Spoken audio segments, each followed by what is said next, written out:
Vamos lá. Bom, em sendo crime de ação penal pública, vamos ler o artigo 28 do CPP. Artigo 28, com a redação que lhe foi dada pela Lei 13.964 de 2019, vulgarmente chamada de pacote anticrime, tá? Lei 13.964, que entrou em vigor em 23 de janeiro de 2020. Vamos lá.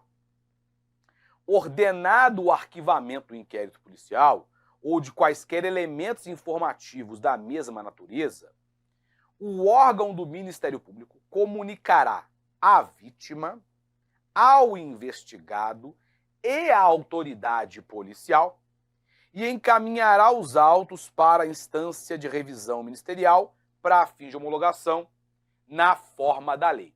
Esse é o artigo 28 com a redação atual dada a ele pela Lei 13.964 de 2019. Ou seja, a nova redação do artigo 28 do CPP estabelece um regramento para o arquivamento do inquérito policial que consiste na atuação direta pelo Ministério Público, cabendo ao MP ordenar o arquivamento do inquérito policial. Ele pega e fala, olha, entendo que não é o caso denunciar, tá? Não é o caso. Por exemplo, falta elemento de convicção, falta justa causa ali, não é o caso denunciar. Ele arquiva, né? Ordena o arquivamento do inquérito policial. Ele comunica a vítima, o investigado e a autoridade policial. E ele já automaticamente manda os autos do inquérito policial para a instância revisora dentro da estrutura do MP. Por exemplo, no MPF existe a Câmara de Coordenação e Revisão, que é quem faz ali a análise para fins de homologação ou não do arquivamento de um inquérito policial. No caso aqui seria, tá? Então isso vai variar de estrutura de MP para MP, mas é mais ou menos isso, tudo bem? Encaminha para a instância revisora prevista ali na lei para avaliar, né, e homologar ou não esses arquivamentos. Essa é a disposição atualmente prevista no artigo 28. Essa é a redação. Só que tem um pequeno problema.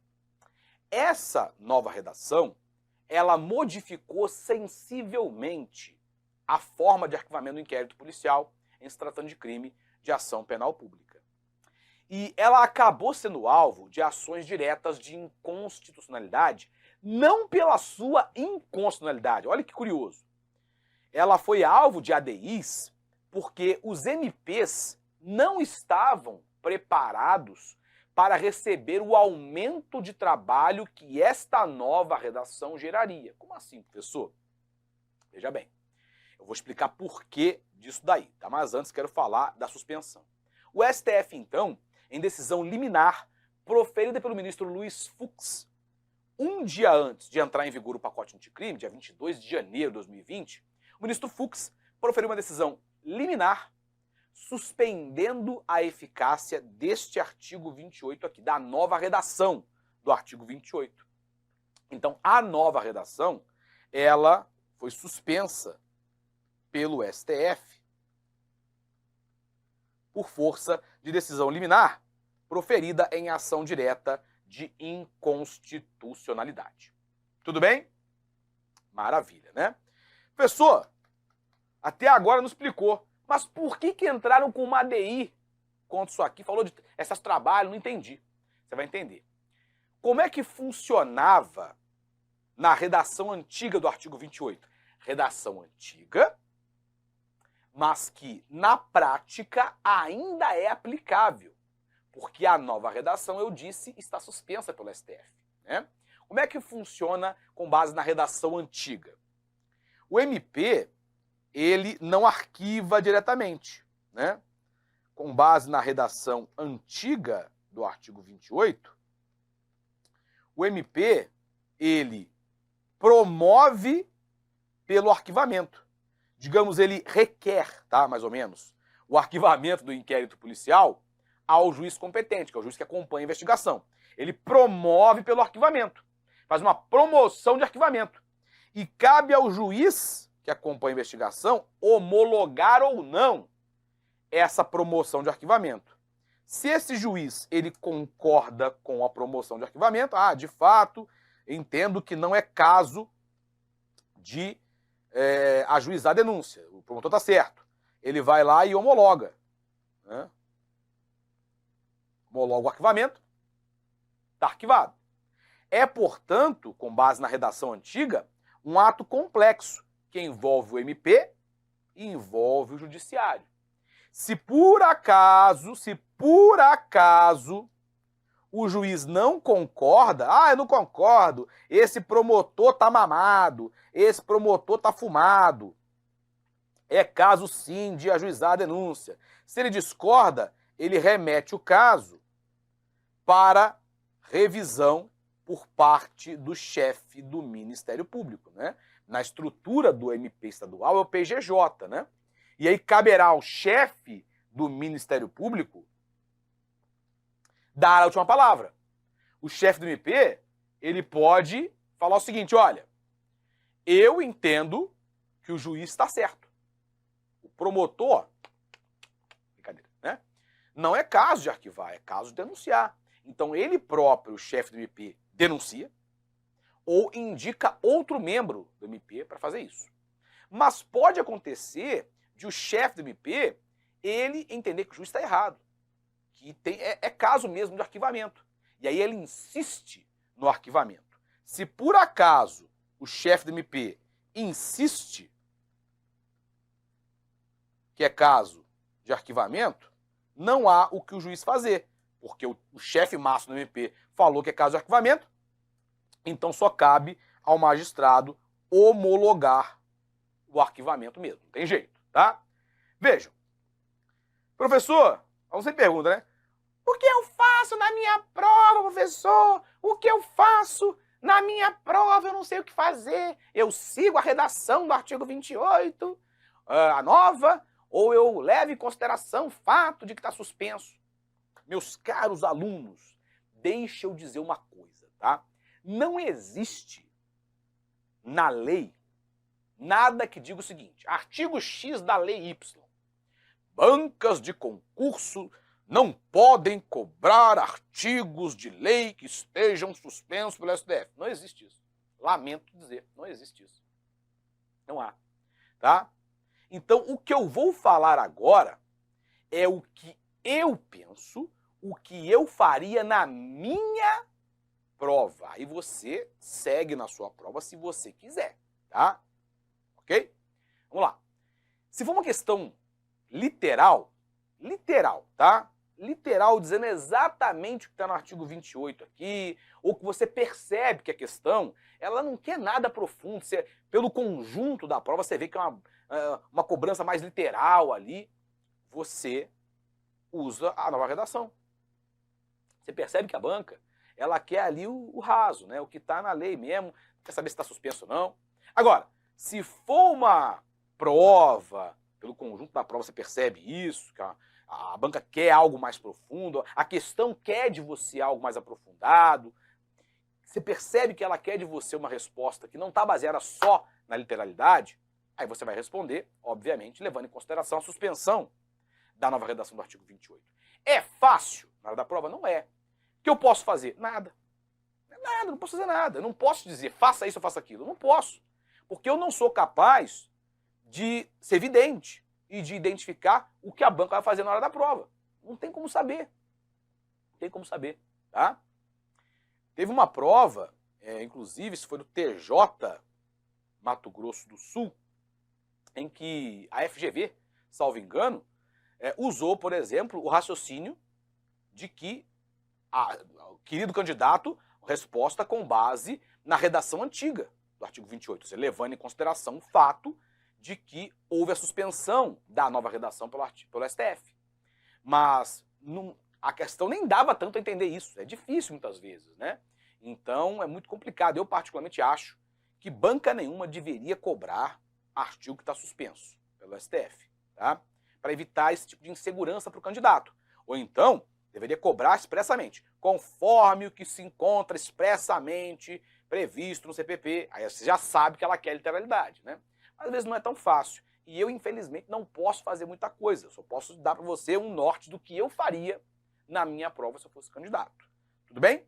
Mas a minha função é explicar as duas formas possíveis de responder e, infelizmente, não dá para dar um norte infalível porque eu não tenho condições, tá? Vamos lá. Continuando aqui, então, esse regramento que eu coloquei aqui embaixo, o esqueminha, né? É o regramento antigo, redação antiga do artigo 28, mas que na prática ainda é aplicável, porque a redação nova está suspensa, como eu disse para vocês, está suspensa pelo STF, tá? Vamos lá.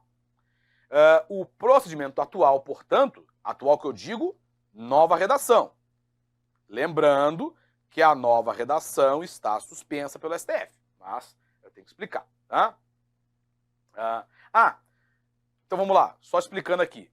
Por que as próprias associações de membros do MP pediram a suspensão do artigo 28 da nova redação? Porque veja, como é que funcionava antes? E é o que ainda funciona porque a nova redação está suspensa, né? Só chegaria aqui para revisão por parte do MP, só chegaria aqui para revisão aquelas situações em que o juiz discordava do arquivamento. Então, digamos que em 20% dos casos ele discordava. Em 80% dos casos, hipoteticamente, tá, ele concordava. Ou seja, a cada 100 arquivamentos, só 20 chegavam para revisão. Fácil, né? O que vai acontecer com a nova redação? Com a nova sistemática? Todos os arquivamentos chegarão para revisão. Todos. Porque não tem mais participação do judiciário e o próprio promotor ao arquivar já manda para revisão. Então, 100 a cada 100 serão revistos pelo MP. E antes era, sei lá, 20 em cada 100, 15 em cada 100, enfim. Ou seja, um aumento de trabalho de 5, 6, 7, 8 vezes mais, dependendo da proporção de cada local. Então, isso gera um aumento de trabalho muito grande para a instância revisora do MP, que não estava preparada para absorver essa carga extra de trabalho. Por isso os próprios promotores quicaram aqui, não tem condição, isso não, foi muito em cima da hora, não dá, suspende isso aí. Aí suspenderam a eficácia, mas não tem nada de inconstitucional na nova redação, tá? Foi algo meio bizarro até, não tem nada de inconstitucional na nova redação. Inclusive, esse arquivamento direto pelo MP era um anseio, e é um anseio antigo do MP, né? Porque dá mais poder para o MP, tirando ali a participação do judiciário. É algo antigo. Mas eles ficaram surpresos com a rapidez em que foi tudo aprovado ali, foram pegos de surpresa com a aprovação. Opa, não temos condição de abarcar esse trabalho todo. E aí pediram suspensão e foi suspenso pelo STF por decisão liminar do ministro Fux, tá? Vamos lá. Continuando aqui o nosso estudo. Bom, o procedimento atual, como eu falei, é a nova redação, que está suspensa, né? Arquivamento direto pelo MP, sem participação do judiciário, sem homologação do arquivamento pelo judiciário, né? Comunicação à vítima, que ainda pode recorrer no prazo de 30 dias, ao investigado e à autoridade policial. Maravilha, senhores! E o encaminhamento dos autos do inquérito à instância revisora do MP para fins de homologação do arquivamento. Continuando. Agora, e se for um crime de ação penal privada, aqueles crimes, né, em que cabe à vítima processar o infrator? Sendo um crime de ação penal privada, tem gente que pensa o seguinte, olha, cuidado, hein? Mas se é crime de ação penal privada, tem inquérito policial? Zero problema, é perfeitamente possível. Inclusive, tem uma previsão expressa no artigo 5º, parágrafo 5º, dizendo que se for crime de ação penal privada, só pode ser instaurado inquérito se houver requerimento de quem tem a qualidade para ajuizar a queixa-crime, requerimento da vítima ou do seu representante legal, ou em caso de morte dos seus sucessores, né? Cônjuge, ascendente, descendente, irmão, nessa ordem. Então é perfeitamente possível que haja inquérito policial em crime de ação penal privada, zero problema. Nesse caso, finalizadas as investigações no inquérito policial, sendo um crime de ação penal privada, os autos do inquérito serão remetidos ao juízo competente, onde aguardarão a iniciativa do ofendido ou do seu representante legal, claro, ou em caso de morte dos sucessores, né? ou serão entregues ao requerente, se o pedir, mediante traslado das peças do inquérito, tá? Qual é esse juízo competente? O juízo que acompanhou a investigação. Sempre existe um juízo que acompanha a investigação criminal, supervisiona, né, aquela investigação, deferindo medidas, diligências que só cabem ao judiciário, como, por exemplo, busca domiciliar, decretando prisão cautelar, enfim. Então, vai ser encaminhado ao juízo competente, né, o inquérito policial, e lá os autos do inquérito aguardarão a iniciativa do ofendido. Ou existe uma outra possibilidade. Se o requerente, aquele que é, obviamente, aquele que pediu a instauração do inquérito, a vítima, a representante legal, se o requerente pedir, os autos serão entregues ao requerente, mediante traslado. Então, há duas possibilidades. Ou você entrega ao requerente, ou, se ele não pediu nada, os autos vão ser encaminhados ao juízo competente e lá ficarão aguardando a manifestação do ofendido para que seja dado início, né, à ação penal privada, para que seja ajuizada a queixa-crime por parte do ofendido. Vamos lá. Efeitos da decisão de arquivamento do inquérito policial. Este é um tema extremamente relevante, tá? Cai em prova com alguma frequência, tá? Vira e mexe, pinta isso aqui em prova. Então fiquemos atentos.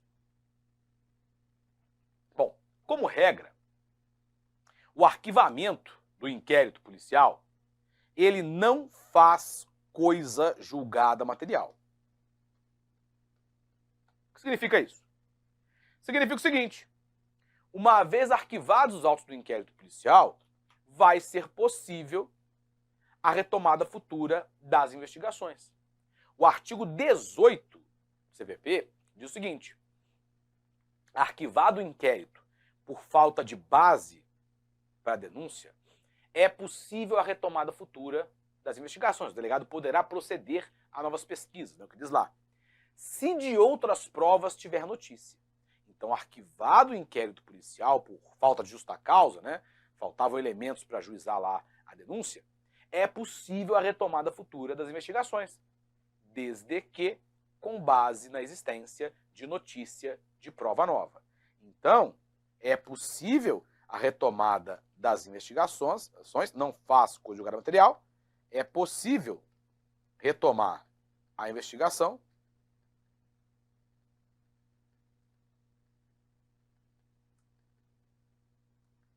desde que haja notícia de prova nova. Notícia da existência de prova nova. O que é uma prova nova, né? O que é uma prova nova? Prova nova é aquela que não constava nos autos do inquérito policial, não foi apreciada, portanto, quando do arquivamento. Ela surgiu após o arquivamento do inquérito policial. Mesmo que ela já existisse no mundo real antes desse momento. Imagine, por exemplo, que foi arquivado o inquérito policial por falta de base para denúncia. Faltavam, por exemplo, indícios suficientes de autoria. Havia até prova da materialidade, prova da existência do crime, mas não havia indícios suficientes de quem era o autor. Foi arquivado o inquérito policial. 3 meses depois, descobriu-se um vídeo de uma câmera de segurança, de algum prédio, enfim, que traz indícios mais que suficientes de autoria. Esse vídeo já existia antes do arquivamento do inquérito policial. A filmagem existia, pô. Se filmou a cena do crime, é porque já existia quando foi arquivado o inquérito, né? Só que este vídeo, essa filmagem, não constava ainda nos autos do inquérito, não era de conhecimento, né, da autoridade policial, não constava nos autos do inquérito policial, quando foi arquivado o inquérito. Então, essa filmagem é prova nova, ainda que já existisse quando do arquivamento, mas não constava nos autos do inquérito. É considerada prova nova e autoriza a retomada futura, a retomada das investigações pelo delegado de polícia. Artigo 18 do Código de Processo Penal. Agora, continuando aqui o nosso estudo. Exceções. Situações em que a decisão de arquivamento do inquérito policial, ela faz coisa julgada material. E aí, a gente tem que analisar o seguinte, né? Lembremos, na nova redação do artigo 28, que está suspensa, não tem participação do judiciário. É o MP arquivando diretamente o inquérito. Então, como é que vai ficar essa questão do fazer coisa julgada material se não houve decisão judicial homologando o arquivamento, né? Vamos ver como isso vai ficar quando a nova redação do artigo 28 estiver de fato aplicável. Como os tribunais vão se posicionar a respeito desses efeitos. Mas vamos lá. Bom, a norma ainda aplicável hoje é a redação antiga do artigo 28, em que tem participação do juiz para homologar o arquivamento. Então há uma decisão judicial homologando o arquivamento, né? E quando que isso faz coisa julgada material e, portanto, impede a retomada futura das investigações? O arquivamento do inquérito policial vai fazer coisa julgada material, impedindo a retomada futura das investigações, quando o inquérito policial ele for arquivado com base na atipicidade do fato, ou seja, concluíram que o fato investigado ele é um fato atípico, não corresponde a crime, né? Imagine hipoteticamente que foi instaurado um inquérito policial para apurar a suposta prática do crime de bigamia, em tese praticado pelo José. José, casado com Maria, teria, né, a princípio, se casado também com Juliana. José, casado com Maria, teria se casado com Juliana, bigamia, crime do artigo 235 do nosso Código Penal. Foi instaurado um inquérito policial para investigar esse fato criminoso. No curso das investigações, fica comprovado que o José, na verdade, ele nunca se casou com a Juliana. Juliana é só amante do José. O José é casado com a Maria, tem lá a sua amante Juliana, mas nunca se casou com ela. Então não cometeu o crime de bigamia. Ficou só no famoso e vulgar tico-tico no fubá. Mas ele nunca se casou com a sua amante Juliana. Ele só é um adúltero. O adultério, já há muito tempo, desde a Lei 11.106 de 2005, não é mais crime no Brasil. Foi revogado o artigo 240, descriminalizando-se o adultério. Opa! Concluímos aqui na investigação que esse fato é atípico, não corresponde a crime algum. Uma vez arquivado o inquérito policial por esse motivo, homologado por decisão judicial, isso faz coisa julgada material, impedindo a retomada futura das investigações. Maravilha, senhores? Perfeito. Continuando aqui o nosso estudo, outra situação que fará também coisa julgada material. Se for arquivado o inquérito policial com base na extinção da punibilidade. Como assim, professor? Presta atenção, tá? Agora larga o teu post-it, falando sério agora, hein? Larga o post-it, larga o marca-texto, o teu hambúrguer, diabo que for, presta atenção. Presta atenção. Depois, não aprende aqui, vai errar na prova e chorar o leite derramado lá no meu direct. Eu conheço, cuidado. Quando alguém pratica um crime, surge para o Estado o poder de punir, né? Maravilha. O poder traço dever de punir o infrator. Só que esse poder-dever de punir o infrator, ele não vai durar eternamente. O Estado pode perder este ius puniendi, esse poder-dever de punir o infrator. Vai ocorrer a extinção da punibilidade em certos casos. Por exemplo, o princípio mais comum, prescrição. A prescrição é uma causa de extinção da punibilidade. Faz com que o Estado perca esse poder-dever de punir o infrator. Ele não tem mais esse poder de punir o infrator porque houve a prescrição, né? Pelo decurso do tempo, está prescrito. Quando for arquivado o inquérito policial com base na extinção da punibilidade, isso fará coisa julgada material. Então o MP foi lá, promoveu pelo arquivamento, em razão da extinção da punibilidade, pela prescrição ou por outra causa. O juiz olhou, beleza, homologou esse arquivamento, fez coisa julgada material, impedindo a retomada futura das investigações, tá? Muito cuidado você pode perceber facilmente que ao escrever extinção da punibilidade no slide, eu coloquei um asterisco, né? Isso aqui não está à toa, né? Isso não está à toa aqui, tem um motivo. Por que esse asterisco está aqui? Eu sou bobo? Não, né? Porque tem um motivo. Esse asterisco, ele traz uma ressalva, tá? Uma ressalva a essa situação da coisa julgada material quando o arquivamento se dá em relação à extinção da punibilidade do fato, tá? Que ressalva é essa? Em relação à certidão de óbito falsa. Prestem atenção, tá? Isso é importante. Como assim, professor? A morte do infrator é uma causa de extinção da punibilidade. Você pega o artigo 107 do Código Penal, diz lá, extingue-se a punibilidade, pela morte do agente. A morte do infrator é causa de extinção da punibilidade. Olha que difícil, né? Por que será que extingue a punibilidade? Fácil, né? O cara tá morto, não pode mais ser punido, pô. Arrego, né? Então, estando morto, né, morreu lá, o infrator, está extinta a punibilidade. Então, para que ele não seja beneficiado pela própria torpeza, ele finge lá que morreu, pega uma certidão de óbito falsa, enfim. Para ele não ser beneficiado pela própria torpeza, se o arquivamento do inquérito policial, ele se deu pela extinção da punibilidade, em razão da morte do infrator. Mas o cara está vivo, né? Foi baseada a decisão numa certidão de óbito falsa, vai ser possível a retomada futura das investigações. Imagina, o advogado chega lá pro delegado, com uma certidão de óbito falsa, né? Chega lá com aquela cara de pau chorando. Porra, doutor, o indiciado morreu, porra, olha aqui. Aí o delegado, morreu, né? Aí junta lá no inquérito, promotor, olha e tal. Promove pelo arquivamento, é arquivado o inquérito policial pela morte do indiciado, né? Aí depois o cara vai lá, arquivaram, opa, coisa julgada material, não podem mais retomar a investigação. Aí ele passa na delegacia, esse otário, delegado otário, ó, tô vivo. Claro que não, né?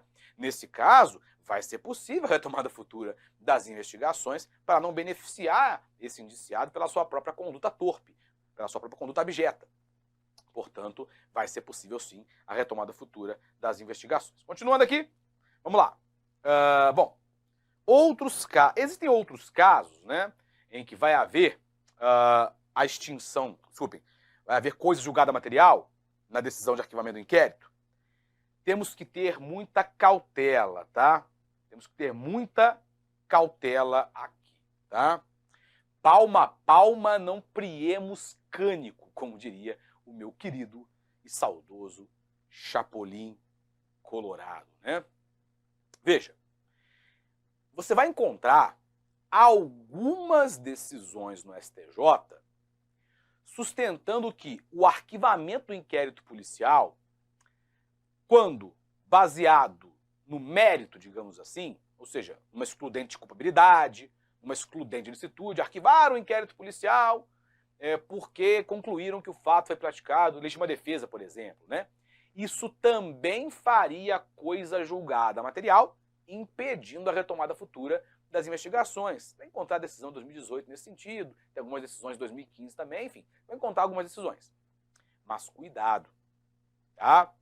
Principalmente com relação à excludente de ilicitude, porque o STF tem decisões mais recentes no sentido de que o arquivamento do inquérito policial com base em excludente de ilicitude, ele não faz coisa julgada material. Se amanhã ou depois conseguirem novos elementos de convicção, é possível a retomada futura das investigações.